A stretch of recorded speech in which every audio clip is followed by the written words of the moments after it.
کہ اللہ مسبب الاسباب ہے، وہ اسباب کا پابند نہیں ہے، وہ اسباب کا محتاج نہیں ہے، اسباب اس کے محتاج ہیں۔ اگر یہ یقین ہے تو اللہ پر ایمان ہے، یہ نہیں ہے تو تمہارا ایمان اسباب پر ہے، وسائل پر ہے، ذرائع پر ہے، مادیات پر ہے، اللہ پر نہیں۔ اس وقت کہاں راستہ تھا؟ تو راستہ تھا سمندر ہے، اور ادھر سے لشکر آ گیا ہے۔ کلا ان معی ربی سیہدین۔ اب دیکھیے ایمان کہہ دینا آسان ہے، ہوا معکم اینما کنتم، جہاں کہیں بھی تم ہوتے ہو اللہ تمہارے ساتھ ہوتا ہے، لیکن اس کا یقین قائم ہو جائے تو زمین و آسمان کا فرق واقع ہو جائے۔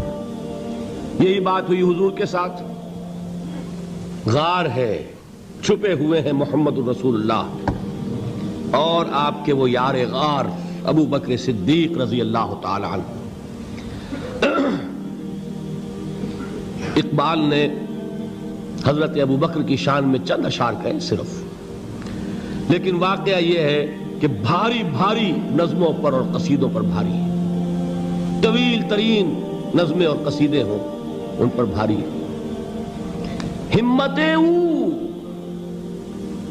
ابو بکر کی ہمت جو ہے، کشت ملت را جو ابر، جیسے بارش سے کھیتی اپجتی ہے، ابو بکر کی ہمت اور عزیمت اس امت کو اسی طرح سینچنے والی ہے۔ ثانیے اسلام و غار و بدر و قبر، وہ دوسرے تھے اسلام میں، دوسرے پہلے کون تھے؟ انا اول المومنین، حضور فرماتے ہیں سب سے پہلا ایمان لانے والا میں، دوسرے ابو بکر۔ ویسے ہمارے ہاں یہ چلتا ہے اختلاف، حضرت علی پہلے ہیں کہ حضرت ابو بکر پہلے ہیں، لیکن اس میں بڑی خوبصورت تطبیق قائم کی ہے علماء نے، اور بہت صحیح ہے۔ چار کے بارے میں فیصلہ ہی مت کرو کہ کون پہلے ہے، ان کی ایک عجیب تقسیم کر دی ہے۔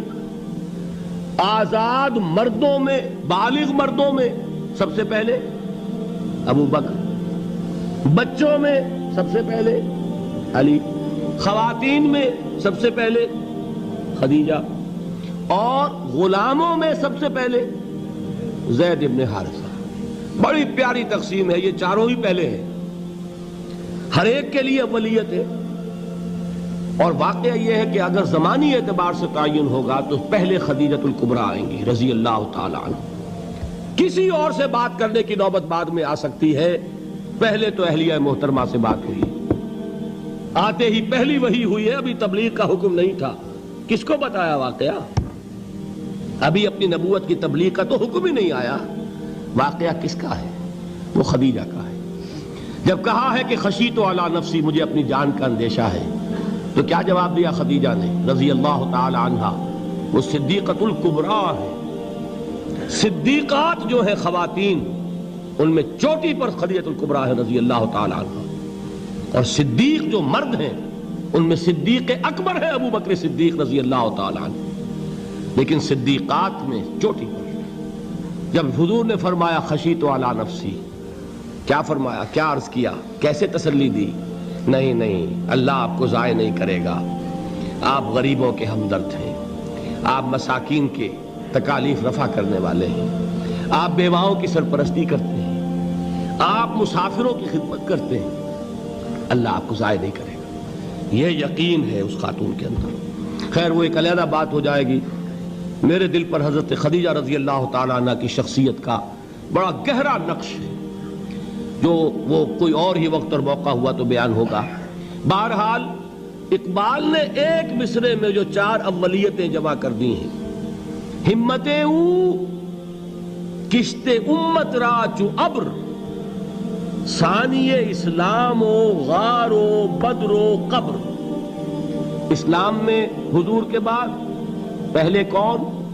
ابو بکر۔ غار میں حضور کے ساتھ کون؟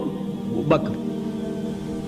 بدر کی رات اللہ کا رسول سر بسجود، وہ جھاڑ، وہ گھاس پھوس کی جو جھوپڑی بنائی گئی تھی، اور وہاں تلوار ننگی لے کر پہرا دینے والا کون؟ ابو بکر۔ اور اس حجرہ عائشہ میں محمد کے بعد سب سے پہلے دفن ہونے والا کون؟ ابو بکر رضی اللہ تعالی عنہ صلی اللہ علیہ وسلم۔ وہ جو معاملہ میں سنا رہا تھا غار ثور کا، حضرت ابو بکر بھی حضور کے خیال سے لرز گئے ہیں. آپ کو یاد ہوگا کہ جا کر پہلے تمام جتنے سوراخ تھے انہیں بند کیا ہے. ایک سوراخ رہ گیا تھا جس کو بند کرنے کے لیے کوئی کپڑا نہیں تھا. وہاں اپنی ایڑی رکھی ہے. تب کہا ہے حضور سے تشریف لائیے, اور اپنے زانو پر حضور کو لٹایا ہے. اور وہاں کسی موذی جانور نے کاٹا ہے. حضور کی آنکھ لگ گئی تھی. اس وقت اس بل کے اندر جو بھی بچھو ہے کیا ہے واللہ عالم, اس نے کاٹا ہے. اس کی تکلیف کی وجہ سے ابو بکر کی آنکھوں سے آنسو ٹپک گئے. حضور کے چہرے مبارک پر پڑے ہیں تو حضور جاگے ہیں معاملہ کیا ہے. ایڑی نہیں ہٹائی وہاں سے, مبادا وہ جانور وہاں سے نکل کر محمد الرسول اللہ کو کوئی گزن پہنچا دے.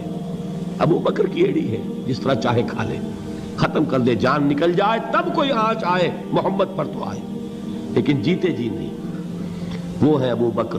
حضور کے خیال سے اس وقت حضور نے پھر اپنا لعاب دہن لگایا ہے, اور اس سے پھر آپ کی تکلیف ختم ہوئی.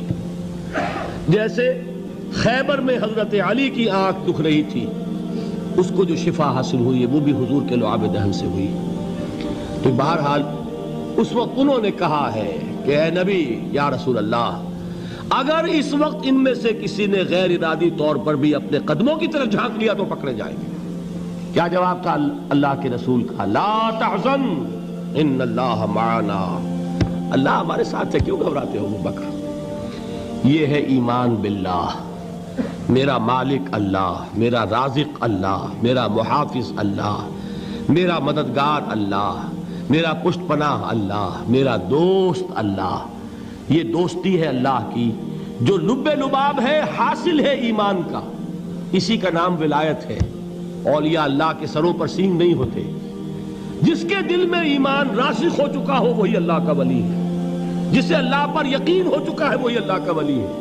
جسے یقین ہے اللہ میرے ساتھ ہے, میرا مددگار, میرا پشت پناہ, میرا ساتھی, میرا دوست, میرا محبوب, میرا محب. اللہ اہل ایمان سے محبت کرتا ہے.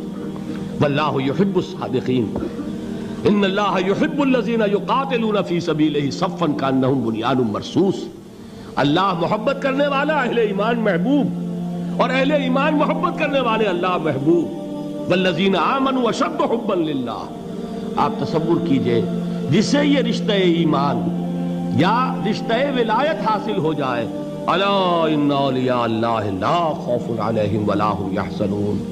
آگاہ ہو جاؤ, اللہ کے دوستوں کے لیے نہ کوئی خوف ہے نہ کوئی حزن ہے. اور میں بیان کر چکا تھا, خوف اور حزن کے خاتمے ہی کا نام امن ہے. زوال خوف, زوال حزن. یہ خوف اور حزن کیوں آتے ہیں بار بار؟ اللہ تخافوا ولا تحزنوا, دونوں آ گئے. الا ان اولیاء اللہ لا خوف علیہم ولا هم یحزنون, پھر وہی دو. وہ کیوں ہے؟ خوف ہوتا ہے کسی مستقبل کی بات کا, یہ نہ ہو جائے, وہ نہ ہو جائے, یہ نقصان نہ پہنچ جائے, یہ تکلیف نہ ہو, یہ غضب نہ آ جائے. خوف ہے مستقبل سے. حزن ہے یہ کیوں ہوا, یہ نہیں ہونا چاہیے تھا, یہ میرا فلاں چیز میرے ہاتھ سے جاتی رہی ہے, فلاں موقع نکل گیا, اب بیٹھے ہوئے ہیں اندر ہی اندر کڑ رہے ہیں, صدمہ ہے اور رنج ہے. اور جو اللہ پر ایمان رکھتا ہے وہ جانتا ہے ما اصاب من مصیبت فی الارض ولا فی انفسکم الا فی کتاب من قبل ان نبرأها ان ذلک علی اللہ یسیر لکی لا تعصوا علی ما فاتکم ولا تفرحوا بما آتاکم واللہ لا يحب كل مختال فخور. اس زمین میں یا تمہاری جانوں میں کوئی تکلیف, کوئی مصیبت نہیں آ سکتی سوائے اس کے کہ جو اللہ نے لکھ دی ہو, اس سے پہلے کہ وہ ظاہر ہو. جس کو یہ حقیقت معلوم ہو گئی اس کو یہ طرز عمل اختیار کرنا چاہیے. جو چیز چھن جائے, جاتی رہے, چھوٹ جائے, اس پر افسوس نہ کرو. کس نے چھینی؟ دوست نے. دوست کے فیصلے پر شکایت. دوستی کو بٹا لگا رہے ہو, سرے تسلیم خم ہے جو مزاج یار میں آئے. اگر دوستی ہے تو پھر تو تمہیں گردن جھکانی چاہیے کہ ہر چہ ساقی ماریخت عین الطافست, جو بھی میرا ساقی میرے پیالے میں ڈال دے اس کا کرم ہے. جو اس کی طرف سے آئے اس پر کوئی رنج نہیں, کوئی صدمہ نہیں, کوئی غم نہیں, کوئی شکایت نہیں, کوئی شکوہ نہیں. اور جو ہوگا وہ اس کے اذن کے بغیر نہیں ہوگا, اور اس کا اذن ہوگا تو یقیناً میرے لیے خیر ہی خیر ہے, چاہے وہ ناگوار شے ہو, بظاہر مجھے اچھی نہ لگ رہی ہو، میری شارٹ سائٹڈنس میں مجھے وہ نظر آ رہی ہے کہ میرے لیے بری ہے، لیکن قرآن نے کہا ہے عَسَىٰ أَن تَكْرَهُوا شَيْئًا وَهُوَ خَيْرٌ لَكُمْ وَعَسَىٰ أَن تُحِبُّوا شَيْئًا وَهُوَ شَرٌّ لَكُمْ وَاللَّهُ يَعْلَمُ وَأَنتُمْ لَا تَعْلَمُونَ۔ ہو سکتا ہے تم کسی چیز کو ناپسند کرو درحال کہ اسی میں تمہارا خیر ہو، اور ہو سکتا ہے تم کسی چیز کو پسند کرو درحال کہ اس میں تمہارا شر ہو۔ اللہ جانتا ہے، تم نہیں جانتے۔ جب مجھے یہ بات معلوم ہو گئی، میں نے اپنا معاملہ اللہ کے حوالے کیا۔ سپردم بے تو مایا خیش را تو دانی حساب کم و بیش را۔ اے رب، جو تو چاہتا ہے وہ ہو، تیرے علم میں جو شے میرے لیے خیر ہے وہ ہو جائے، میری کوئی پسند نہیں، میری کوئی چاہت نہیں، یہ ہے راضی برضائے رب۔ اکبر الہٰبادی نے اسے کہا ہے رضائے حق پہ راضی رہ، یہ حرف آرزو کیسا، خدا خالق، خدا مالک، خدا کا حکم تو کیسا۔ جب میں آ گیا بیچ میں، میری پسند، میری مرضی، میری خواہش، میری چاہت، یہی تو شرک ہے۔ ما شاء اللہ کان وما لم یشاء لم یکن، جو اللہ نے چاہا وہ ہوا، جو اس نے نہیں چاہا نہیں ہوا، اختیار اس کا ہے، میرا تو نہیں۔ رضائے حق پہ راضی رہے، یہ حرف آرزو کیسا، خدا خالق، خدا مالک، خدا کا حکم تو کیسا۔ اقبال نے اسے کہا ہے فارسی میں، اب آپ کہیں اس کا ترجمہ بھی کرو تو وہ مجھے ذرا اس وقت کچھ بہت ہی بدذوقی کسی بات نظر آئے گی۔ جائیے پوچھئے کسی سے جسے فارسی آتی ہو، بروں کشید ز پیچا کے ہست و بود مرا، چے اقدہا کے مقام رضا کشود مرا۔ مجھے تو تمام پیچ و خم سے نکال دیا اس مقام رضا نے، میں راضی برضائے رب ہوں، جو فیصلہ اس کا میں اس پر راضی۔ تو کہاں کا حزن اور کس کا خوف، یہی زوال حزن اور زوال خوف، یہی ہے امن، یہ نتیجہ ہے ایمان کا۔ تو جان لیجئے یہ ہے لب لباب، یہ ہے حاصل ایمان کا۔ یہ ہے تو ایمان ہے، یہ نہیں ہے تو ایمان نہیں۔